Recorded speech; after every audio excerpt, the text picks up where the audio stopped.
सुप्रभातम छात्रा। सप्तमी कक्षाया व्याकरण एतत् शब्द रूपम। बच्चों, पिछले कक्षा में हमने एतत् पुल्लिंग शब्द रूप पढ़ा था, अर्थात एतत् का अर्थ क्या होता है? यह।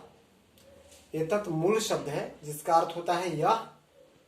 पुल्लिंग में हम लोग पढ़ चुके हैं, एषा, एतौ, एते।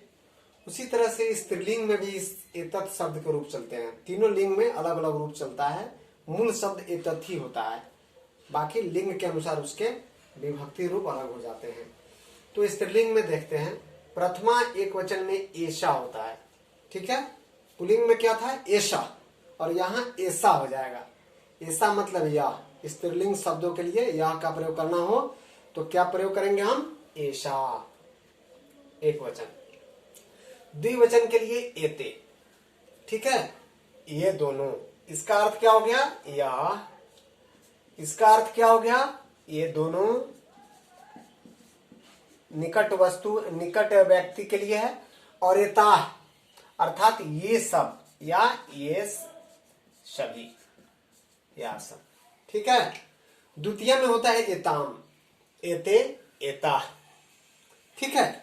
बहुवचन में एक जैसा ही होता है, एता, एता, कर्ता रूप में भी और कर्म में रूप। द्वितीय में कर्म है विभक्ति, इसका क्या होता है? को। तो इसका अर्थ क्या हो जाएगा? इनको। व्यक्तिवाचक है इसलिए इनको या इसको, ठीक है। यहां क्या लिखिएगा? इन दोनों को, इन दोनों को।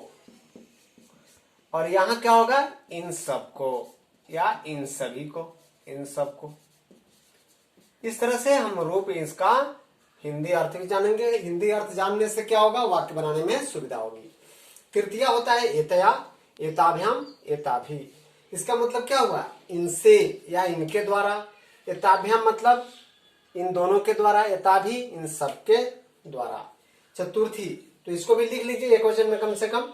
एत्या मतलब इनके द्वारा या इनसे, ठीक है। चतुर्थी में एतस्यै, एताभ्याम, एताभ्यः, अर्थात इनके लिए। इसको क्या करिएगा? इनके लिए, इसका रूप हो गया। या इनको, इनको भी कह सकते हैं क्योंकि चतुर्थी का को और के लिए दोनों होता है। इन दोनों के लिए, इन सब के लिए। आगे पंचमी देखते हैं, एतस्याः, एताभ्याम, एताभ्यः। एतस्याः मतलब क्या है? इससे। तृतीय में भी इससे है और यहां भी इससे है। पंचमी इससे क्या है? अलग होने का बोध होगा। एतस्याः, एताभ्याम, इससे अर्थात इनसे, इन दोनों से, इन सब से।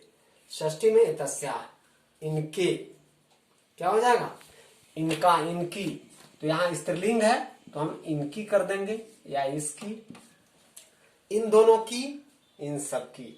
और सप्तमी में होता है इनमें या इन पर, तो यहां भी लिख लीजिए इनमें। क्या करेंगे? इनमें। और यहां लिख दीजिए पंचमी में इनसे। इसी तरह से एक वचन द्विवचन में भी आप इसके अर्थ को बना लेंगे, राइट ना। एषा, एताम, एत्या, एतस्यै, एतस्याः, एतस्याः, एतस्याम। इस तरह से रूप चलता है। देखते हैं पंचमी और षष्ठी एक वचन में एक जैसा है। द्विवचन तृतीय, चतुर्थी, पंचमी एक जैसा होता है। षष्ठी और सप्तमी एक जैसा होता है, ठीक है। द्विवचन प्रथमा, द्वितीय एक जैसा होता है। क्या क्या याद रखना है? प्रथमा, द्वितीय, द्विवचन एक जैसा। तृतीय, चतुर्थी, पंचमी द्विवचन एक जैसा। और षष्ठी, सप्तमी द्विवचन एक जैसा। बाकी बहुवचन में प्रथमा, द्वितीय बहुवचन एक जैसा और चतुर्थी, पंचमी बहुवचन एक जैसा। और यहां सब अलग अलग है, प्रथमा में, एक वचन में, ठीक है। एक बार और रूप देख लीजिए। एतत् स्त्रीलिंग शब्द, प्रथमा एषा, एते, एताः। द्वितीया एताम, एते, एताः। तृतीया एतया, एताभ्याम, एताभि। चतुर्थी एतस्यै, एताभ्याम, एताभ्यः। पंचमी एतस्याः, एताभ्याम, एताभ्यः। षष्ठी एतस्याः, एतयोः, एतासाम। सप्तमी एतस्याम, एतयोः, एतासु। बच्चों, इसके अर्थ सहित रूप याद करने से ये तो आपको अपने से खुद लिखना पड़ेगा। ये आप इसका अर्थ जानो किसके अनुसार? कारक के विभक्ति के अनुसार। विभक्ति चिन्ह ही क्या होता है पता होने से आपको इसका अर्थ निकालने में, शब्द का अर्थ निकालने में मदद मिलेगी। तो इसका अर्थ सहित आप याद कर लेंगे, परीक्षा में आने की संभावना है। अब एक बचा एतत् में नपुंसकलिंग, जो अगले कक्षा में पढ़ाई जाएगी। धन्यवाद।